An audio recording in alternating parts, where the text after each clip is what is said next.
While developing nations in Africa, Asia and Latin America grow and become competitive, the West is in crisis. The European Union, weighed down by financial problems, has found it necessary to turn to China. The EU is China's largest export market, and the EU and China are each other's biggest trading partners, so there are common interests and mutual dependency. Europe is the market China most wants to enter, due to international brands like Volvo and Saab, and a technological know-how that China seeks. But EU representatives are not all happy about the agreements. Among them, Elmar Brok, German Christian Democrat and member of the Delegation for Relations with the People's Republic of China. The China-EU relationship is a mixed relationship. More and more we have common interest in economic questions, but on the other side we have also problems when we come to principal questions. Human rights, democracy, the rule of law, and this is one of the classical cases how you can find a way that you don't destroy economic interests, but at the same time do not lose your values.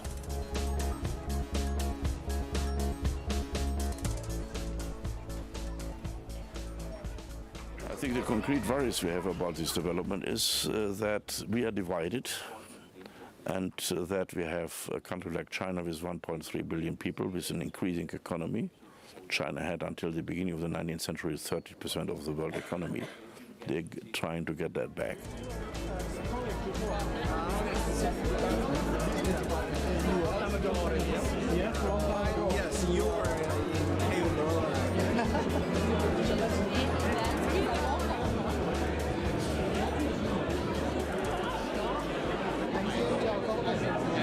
Let's say during the past 20 or 30 years, for the Chinese companies, they have grown up, let's say, inside China, and now it's the right time for them to go to the Europe side, to go out. 而且就目前欧洲虽然有一点经济危机，那么中国呢也非常愿意来帮助欧洲来渡过难关，大家共同渡过难关。因为欧洲如果发展不好或者是有危机，中国也会有受到影响的。Yes, China very much wants to help the EU by buying faltering companies and government bonds, but on their own terms. When, for example, China purchased government bonds from a deeply indebted Greece, the condition was a 35-year contract in the Greek port of Piraeus.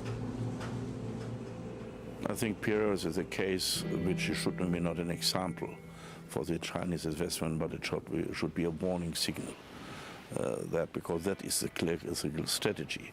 China, as a state-owned economy, can make strategic decisions to come to strategic points. Our economy is mostly private, but you cannot put such strategic goals on it.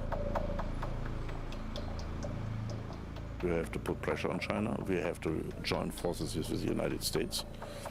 If they lose both markets, China is bankrupt, because these are the two most important markets of China, and therefore the American-European agreement is very much important. I think we have to put certain limits on Chinese investment, but it's a danger for sovereignty in Europe, for security in Europe, where we have no chance to develop our economy, and therefore for the questions of employment.